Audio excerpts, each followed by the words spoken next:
Entonces les hacía un listado, les detallaba un listado de algunos rasgos de una personalidad sana aplicable al ámbito laboral. Por supuesto que estos rasgos, si bien aquí vamos a mencionar 10, pueden ser más, ¿no es cierto? Dependiendo también de el ámbito laboral o dependiendo de la función también que se despliegue, ¿no? Pero básicamente estos 10 rasgos, que ya son muchos, son los esperables o son los que podríamos decir, bueno, forman parte de una personalidad sana y que se pueda adaptar a cualquier ámbito, ¿no es cierto? A cualquier, o que de alguna manera son rasgos que son bien vistos y, bueno, valiosos para diferentes ámbitos laborales. Bueno, habíamos dicho la buena autoestima, la inteligencia emocional y la resiliencia. El locus de control interno, ¿a qué nos referimos con esto?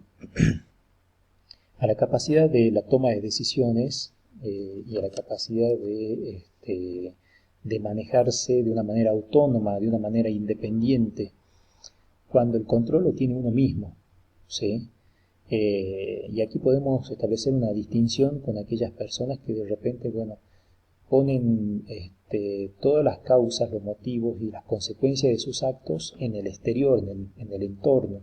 Entonces vemos que hay personas, por ejemplo, que de todo lo que les pasa le echan la culpa al destino, o le echan la culpa a los demás, o le echan la culpa a la situación política, a los políticos, a la cuestión económica, al dólar, qué sé yo, ¿no es cierto? Entonces, como que nada de lo que les pasa por una decisión propia, sino que les pasa porque cuestiones externas a ellos o a ellas condicionan de alguna manera su estado actual, ¿no es cierto? Entonces da la sensación de que no tienen control de lo que les pasa y obviamente tampoco tienen esa posibilidad de decidir por sí mismos o de pensar por sí mismos, sino que actúan en función de lo que les dicen o de la información o de las tendencias, entonces no tienen una diferenciación o una decisión propia, ¿no es cierto? Es decir, son personas que suelen ser incluso muy dependientes, ¿no es cierto? Muy reactivos, es decir, están esperando que dentro del ámbito laboral, están esperando que sean los demás los que les digan lo que tienen que hacer y cómo hacerlo. Es la gran diferenciación entre lo que es ser una persona reactiva y una persona proactiva, ¿no es cierto? Es una de las habilidades o actitudes que son más valiosas dentro del ámbito laboral. El proactivo es aquel que toma el control de la situación, es aquel que se anticipa a las cosas y que de alguna manera asume una actitud diligente, resolutiva, activa frente a la función laboral. Pero el reactivo, es decir, aquel que no tiene ese control interno, espera que sea el otro, el jefe, el supervisor, el encargado o incluso hasta un compañero el que le diga qué es lo que tiene que hacer y cómo hacerlo. Es decir, no se activa por propia voluntad, sino que permanentemente hay que estar diciéndole cómo hacer las cosas, ¿no es cierto? Entonces ahí ese tipo de personalidad evidentemente en el ámbito laboral no nos colabora. La asertividad tiene que ver con la modalidad comunicacional, es decir, cómo uno se expresa no solamente desde lo verbal, sino también incluso desde lo gestual, y cómo se vincula uno con los demás, es decir, cuál es el estilo comunicacional. Y esto es muy importante al momento de hablar de trabajo en equipo, de trabajo colaborativo. Evidentemente un estilo comunicacional agresivo no comulga o no se condice con un trabajo colaborativo, un trabajo en equipo. Es más, ese estilo comunicacional genera un clima laboral bastante ríspido, bastante hostil, bastante tenso, que de ninguna manera propicia lo que es el trabajo colaborativo, el trabajo en equipo o la participación, ¿no es cierto? Entonces, la asertividad o el estilo comunicacional también es muy determinante dentro del ámbito laboral.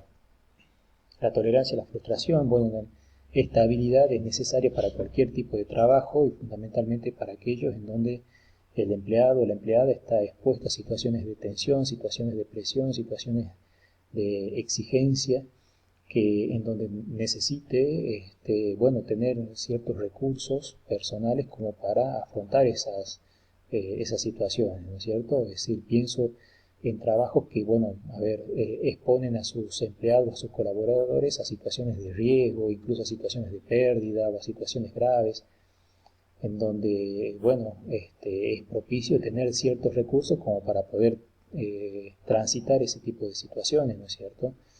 De ahí a cualquier otro empleo también, o sea, equivocarse en el trabajo o equivocarse, qué sé yo, no sé, en dar un vuelto, por ejemplo, una cajera, también es una situación en donde se pone a prueba esa tolerancia, ¿no es cierto? Es decir, bueno, a ver, hay un problema, o ocurrió un problema, ocurrió una situación, ¿cómo la resuelvo? ¿Me bloqueo? ¿Actúo? Me tranquilizo, me calmo, enfrento la situación de una manera calmada, de una manera serena, de una manera tranquila, doy la mejor respuesta, o me bloqueo, o me confundo, o me torno agresivo frente a esa situación, frente a ese problema, ¿sí? Todo eso va a tener que ver con la tolerancia a la frustración de cada una de las personas. Paciencia y control de los impulsos, evidentemente, ¿sí? Ni que hablar de esta condición. Capacidad de adaptación y flexibilidad, esto tiene que ver con la posibilidad de adaptarse a nuevos entornos, tan necesario hoy en día, en donde bueno, las condiciones laborales cambian a cada rato. Fíjense cómo en este contexto de COVID o de pandemia, el trabajo ha cambiado muchísimo, la modalidad vincular o la modalidad laboral también ha cambiado muchísimo.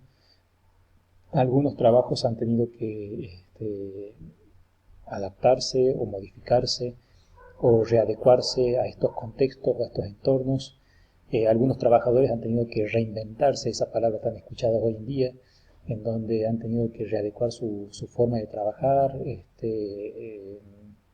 incluso en algunos casos hasta fue necesario dedicarse a otro rubro, tal vez, ¿sí? Hay algunas actividades comerciales, económicas, laborales, en donde, bueno, la imposibilidad de poder abrir o de poder desempeñarse o trabajar normalmente los obligó a virar o cambiar hacia otro rumbo, hacia otra situación laboral, y reinventarse, ¿no es cierto? Bueno, qué sé yo, no sé, hay hoy en día surgieron muchas ofertas, no digo ofertas laborales, sino muchas situaciones laborales que antes tal vez no eran tan frecuentes, ¿no es cierto? Y que tienen que ver con esto, ¿no es cierto? Con la necesidad de continuar trabajando y readecuarse a los entornos, ¿no es cierto? A los diferentes entornos nuevos. En este punto, en el ámbito laboral, también fíjense que hay mucha gente que ha tenido que migrar del trabajo presencial al teletrabajo, es decir, al trabajo a distancia o el trabajo online. Y ahí, bueno, ha sido todo un cambio que exige determinada adaptación o determinada flexibilidad. Y fíjese cómo en este punto progresan o avanzan aquellos que tienen mayor flexibilidad como para poder adaptarse al cambio, ¿no es cierto? Aquellos que tienen mayor posibilidad de decir, bueno, a ver, supero lo anterior y trato de, bueno, adecuarme a estas nuevas condiciones, y eso implica aprender, implica investigar, implica formarse, capacitarse, implica un montón de cuestiones que, bueno, son necesarias para progresar dentro del ámbito laboral. La empatía, que tiene que ver con los vínculos, especialmente en cómo uno maneja las emociones y cómo uno es capaz de expresarlas en un contexto social, de una manera asertiva, de una manera adecuada, de una manera ajustada al entorno, y cómo también uno puede interpretar y manejar las emociones de los demás, ¿no es cierto? Y las habilidades sociales, eso es fundamental. Hoy en día las habilidades sociales tienen quizás, para decirlo de alguna manera, la misma o tal vez más importancia que lo que son las capacidades duras, ¿no es cierto? O las capacidades o las habilidades, las competencias que tienen que ver con el saber hacer, con los conocimientos, muchas veces incluso los saberes, la formación, los títulos que uno pueda llegar a tener son necesarios y son buenos, pero si es que no existe esto, es decir, habilidades sociales para integrarse a determinados grupos, para manejarse con la autoridad, para manejar situaciones de presión o situaciones de conflicto, para influir en los demás, si no existen estas habilidades sociales, obviamente todo lo anterior, es decir, todas las capacidades que pueda llegar a tener, no se van a desplegar en plenitud y seguramente no van a tener el rendimiento que se quisiera, ¿no? Hoy en día las habilidades sociales son muy valiosas, incluso más, diría yo, que las habilidades intelectuales.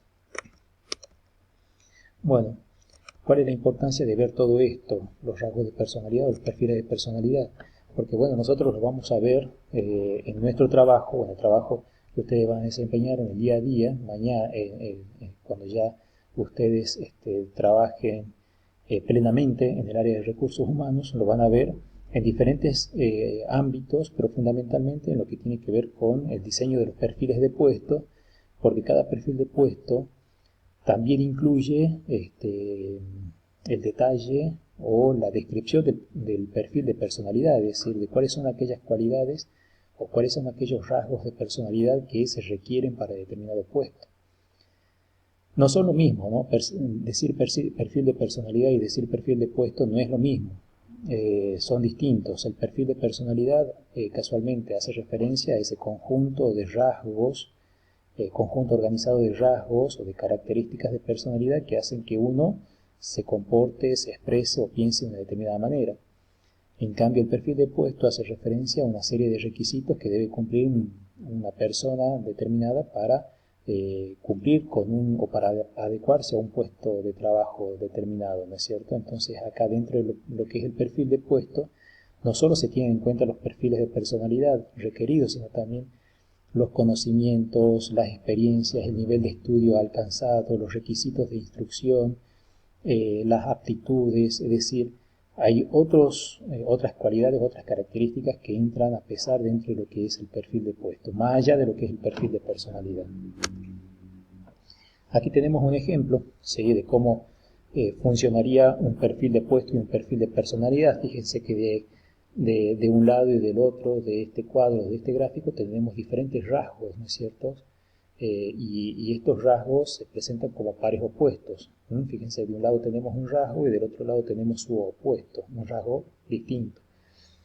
Y fíjense cómo en rojo están determinados los niveles que se requieren para determinado puesto. Y en azul están definidos los niveles que los niveles en los que esa persona presenta determinados rasgos, ¿no es cierto? Entonces, acá tenemos en azul los rasgos o el perfil de personalidad de un determinado sujeto, y en rojo tenemos lo esperable, es decir, lo que requiere ese perfil, ¿sí? Entonces, fíjense, por ejemplo, acá tenemos una falta de coincidencia, para decir de una manera. Por ejemplo, aquí el perfil de puesto requiere que sea una persona más bien lenta, ¿sí? o no requiere tanta rapidez, si se quiere. Y acá en este caso la persona tiene un perfil de más de rapidez, ¿no es cierto?, en su forma de accionar. Entonces acá tenemos una disidencia en lo que es el perfil de puesto y el perfil de personalidad. Cuando existe una coincidencia, es decir, cuando cada uno de estos puntos, es decir, el azul y el rojo coinciden, ¿sí?, entonces tenemos una equivalencia entre lo que es el perfil de puesto y el perfil de personalidad, y ahí podemos decir que efectivamente la persona se ajusta al puesto, ¿no es cierto?, que sus rasgos de personalidad le permiten, digamos, adaptarse al puesto pedido, ¿sí?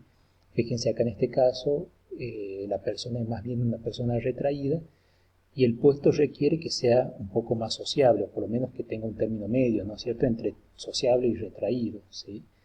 Y ahí, bueno, podemos ver que no en todos los casos, es bastante difícil que una persona efectivamente entre con todos sus rasgos de personalidad, entre dentro de un perfil, o sea, es bastante difícil, pero lo que nosotros podemos aspirar es a una aproximación, es decir, tratar de buscar el perfil de personalidad que más se ajuste al perfil del puesto, ¿sí? Con la idea, vuelvo a repetir, de que no en todos los casos vamos a lograr que efectivamente el perfil de personalidad se ajuste 100% al perfil de puesto. Bien, acá tienen un modelo de lo que es un perfil de puesto, después les pido que lo puedan chequear, lo puedan ver. Bueno, y aquí algunos ejemplos de pruebas de personalidad o de pruebas o de test de personalidad en donde se evalúan diferentes rasgos o se propone un estímulo a las personas para que en base a las respuestas que den a ese estímulo podamos detectar cuáles son esos rasgos o esas características de personalidad y si esas características efectivamente se ajustan al perfil de puesto. en otros videos vamos a continuar con el desarrollo del factor intelectual.